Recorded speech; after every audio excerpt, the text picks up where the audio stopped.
I never saw it coming. My name is Emma, and this is my story.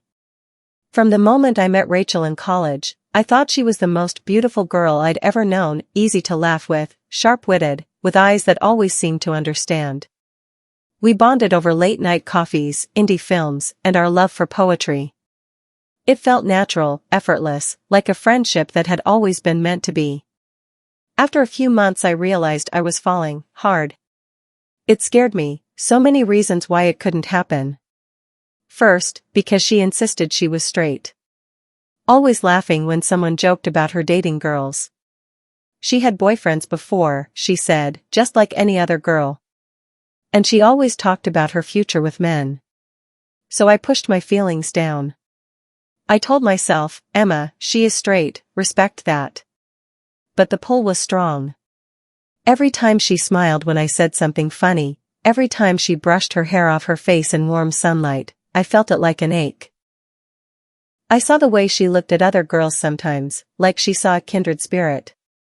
I kept those thoughts hidden, unsure, terrified of ruining what we had. Then, one evening, things changed. We were sitting on her balcony, sharing a bottle of wine, the city lights scattered like fireflies below. The air was warm, soft. We'd been talking for hours, our dreams, our regrets, our secrets. She said she felt lonely sometimes, despite having friends and busy days. I listened, heart pounding, wanting to tell her everything. I felt brave then, maybe too brave. I always admired your honesty, I said. With people. With yourself. She looked at me, pale moonlight painting her face. I could see something unfamiliar in her eyes, vulnerability. She took a deep breath and laughed softly, a little too loud, like she was surprising herself. Emma, she said. There's something I've been meaning to tell you. My heart stopped. My throat dry.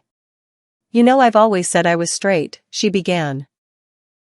But I don't think that's the whole truth. I couldn't speak. I felt dizzy. She leaned closer. I smelled her perfume, something sweet and sea mist.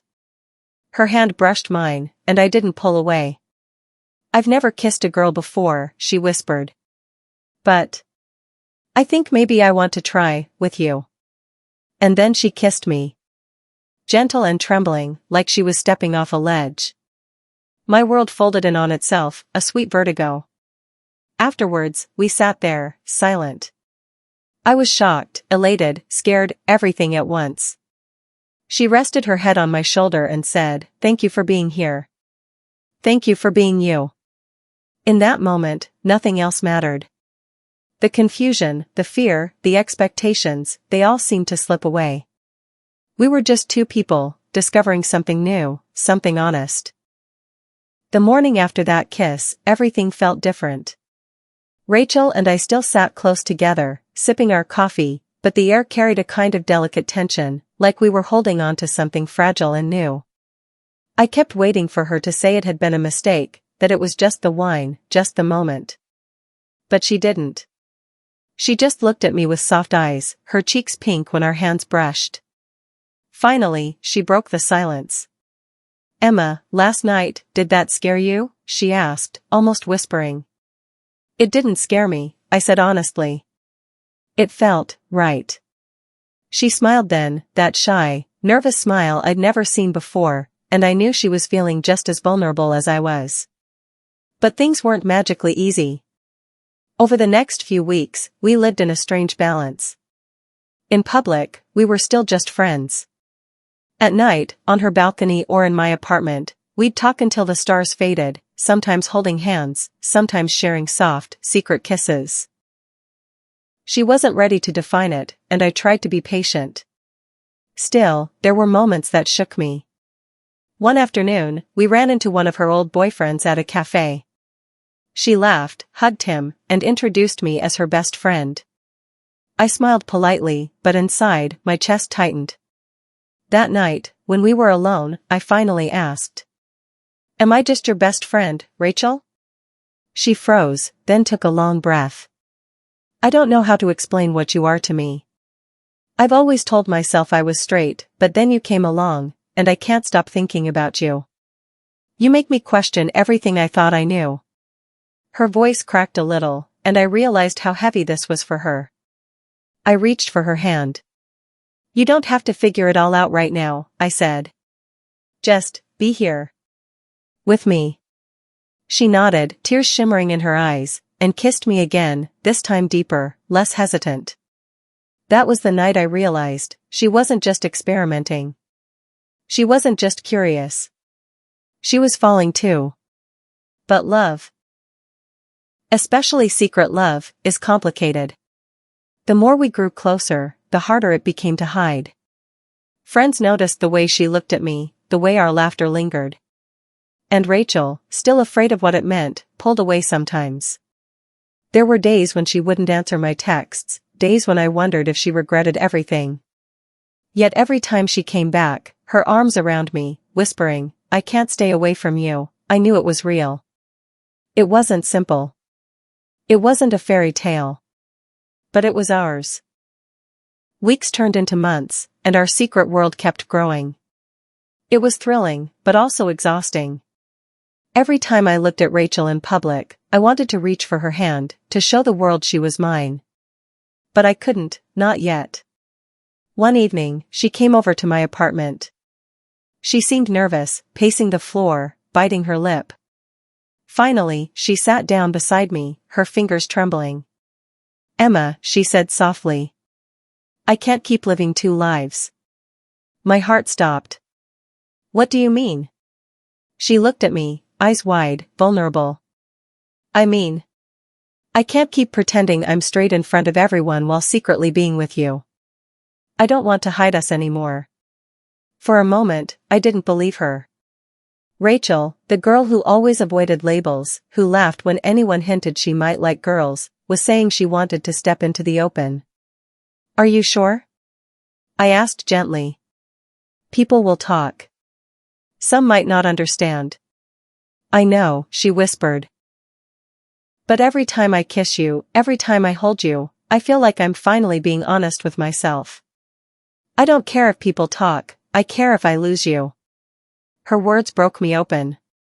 I wrapped my arms around her, holding her close, feeling her heartbeat racing against mine. The very next weekend, she asked me to go with her to a small party with some mutual friends. My stomach churned with nerves, but I agreed. At the party, people laughed, music played, and Rachel stuck close to me. For a while, she stayed quiet, almost hesitant. Then, in the middle of a conversation with friends, she reached down and slipped her hand into mine. The world seemed to freeze. I held my breath, waiting for someone to say something, waiting for Rachel to let go. But she didn't. She squeezed my hand tighter, her chin lifted proudly. One of our friends raised an eyebrow, then smiled knowingly. Well, it's about time. Rachel laughed nervously, but she didn't let go. In that moment, I saw it. Her courage, her choice. She was done hiding. Later that night, when we were walking home, I told her, you were amazing tonight. She looked at me, smiling through tears. I was terrified. But then I thought, if I can't hold your hand in front of people, how will they ever know how much I love you? Those words lit something inside me. For the first time, I knew we weren't just a secret confession. We were becoming real, messy, complicated, but real. And as we walked under the streetlights, hand in hand, I realized the girl who once swore she was straight was no longer hiding from herself, or from me. Coming out to friends was one thing, but family was another. Rachel knew it, and I knew it too. We'd taken a huge step, but the hardest part was still ahead. A week later, Rachel asked me to come with her to Sunday dinner at her parents' house. I could see the anxiety written all over her face, even before we arrived. Her hands were clammy in mine, her breathing shallow. At the dinner table, everything seemed normal at first. Her mom served roasted chicken, her dad asked about school, her younger brother teased us both like always. But halfway through the meal, Rachel put her fork down. She looked pale but determined. There's something I need to tell you, she said. Her voice shook, but she didn't look away. Her mom frowned, concerned. What is it, honey? Rachel reached for my hand under the table, squeezing it hard. Then she took a deep breath and said the words. Emma isn't just my friend. She's my girlfriend. The room went silent. Her brother's eyes widened, her dad froze mid-bite, and her mom blinked in shock. For a moment, I wanted to disappear. Then her dad cleared his throat. Rachel, you've always dated boys. Are you sure this isn't just a phase? Rachel's jaw tightened. I could see the fear in her eyes, but she spoke clearly. It's not a phase. I've never felt the way I feel about Emma with anyone else. She makes me happy, and I'm not going to hide that. Her mom's expression softened a little, though confusion still lingered. We just want you to be happy, Rachel. We might not fully understand right now, but we love you. Tears filled Rachel's eyes, and she squeezed my hand tighter. Her brother grinned and said, well, that explains why you never liked any of your boyfriends. The tension broke, and everyone laughed, even Rachel. That night, as we walked home, Rachel leaned into me, her head on my shoulder. That was the scariest thing I've ever done, she whispered. I kissed her hair and said, you were so brave. I'm proud of you. And for the first time, I felt like we weren't just hiding in the shadows anymore. We were building something real, something strong enough to face the world. But love doesn't end at a confession, it grows, it tests, it changes. And I knew this was just the beginning of our story. After that dinner, everything between Rachel and me felt stronger. She had faced her family, I had stood by her side, and together we'd stepped into something more real than either of us expected. But love isn't always soft edges and sweet kisses. It also means learning, adjusting, and sometimes hurting. The first challenge came when Rachel's ex-boyfriend, Daniel, reached out to her. He'd seen us together at a cafe and sent her a long text, saying he was worried about her choices. Rachel showed it to me, rolling her eyes, but I could see the conflict behind her laughter. I don't care what he thinks, she said. But part of me wonders, will people always see this as me experimenting? Will they ever believe I'm serious about you? Her words cut deep, not because I doubted her, but because I knew the world often doubts women like Rachel, the ones who once said they were straight, only to discover another truth. One night, I asked her directly, do you ever worry you'll wake up one day and decide this was just curiosity?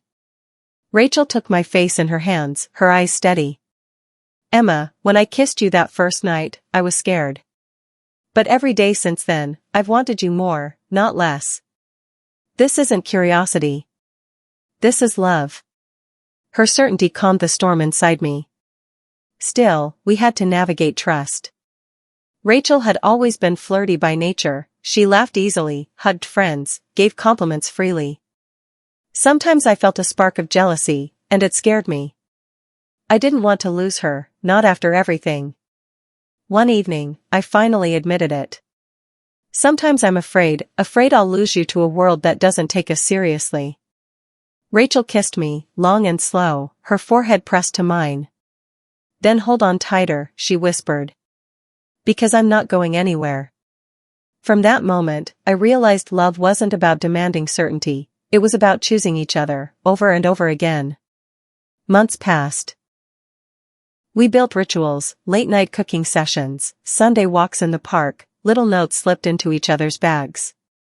Every kiss felt like the first, yet deeper, richer. Every I love you felt more true. One night, while watching the stars from her balcony, the same place where it all began, Rachel turned to me and said, Emma, do you ever think about forever? My heart raced. With you? Every day. She smiled, her eyes glistening. Good. Because I don't just want to be the girl who once said she was straight. I want to be the girl who fell in love with you, and never let go. And in that moment, I knew, our confession had become a promise. By the time a year had passed, Rachel and I were no longer just two girls who shared a secret kiss on a balcony. We were a couple. We were us. Life had settled into a rhythm, messy at times, but beautiful. We spent holidays together, visited each other's families, and even started talking about what the future might look like. But with those conversations came deeper questions, ones we hadn't dared to touch before. One evening, while we were cooking pasta in my tiny apartment kitchen, Rachel suddenly blurted out, "Do you ever think about marriage?" I froze, spoon in hand. Marriage? I laughed nervously. Like, with each other? Her cheeks turned pink, but she didn't back down. Yes, with each other. Don't look so shocked. I set the spoon down and really looked at her. Rachel, a year ago you swore you were straight. And now you're talking about forever? She smiled softly, her eyes full of that honesty I'd come to love. Exactly. A year ago, I didn't know who I was. But you've shown me. You're not just my first girl. You're my first love. My only love. And I can't imagine my life without you. Tears filled my eyes. For so long, I'd carried the fear that maybe she'd wake up and decide it had all been a mistake.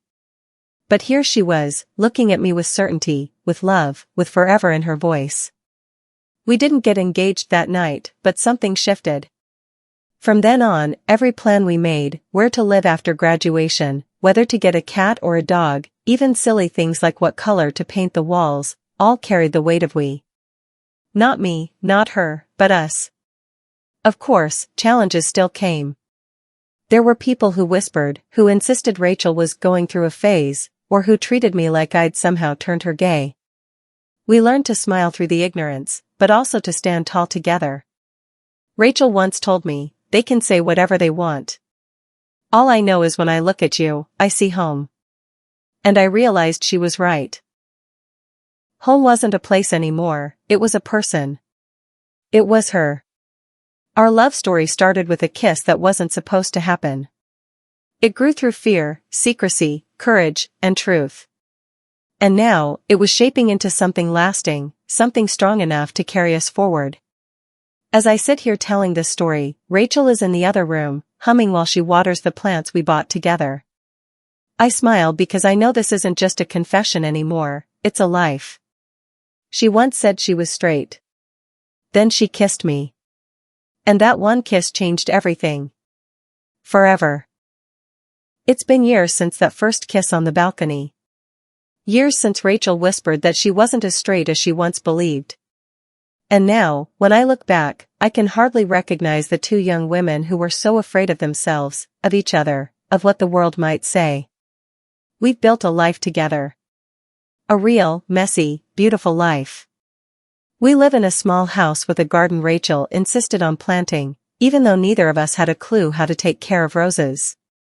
We adopted a cat who acts like she owns the place, and we laugh every day about how much she has us wrapped around her paw. We travel, we fight sometimes, we make up, we celebrate anniversaries, and we still share those late-night conversations that started it all. But the biggest change isn't what's outside of us, it's what's inside. Rachel no longer questions who she is. She no longer calls herself straight. She doesn't need a neat label to validate her love, but she embraces her truth proudly. And every time she introduces me as her partner, her wife, or simply the love of my life, I see the confidence in her smile. Our families have grown to love us as we are. Her parents, once unsure, now call me their second daughter. My mom bakes cookies for Rachel every holiday, insisting she's the favorite. Even her brother jokes that he always knew we were endgame.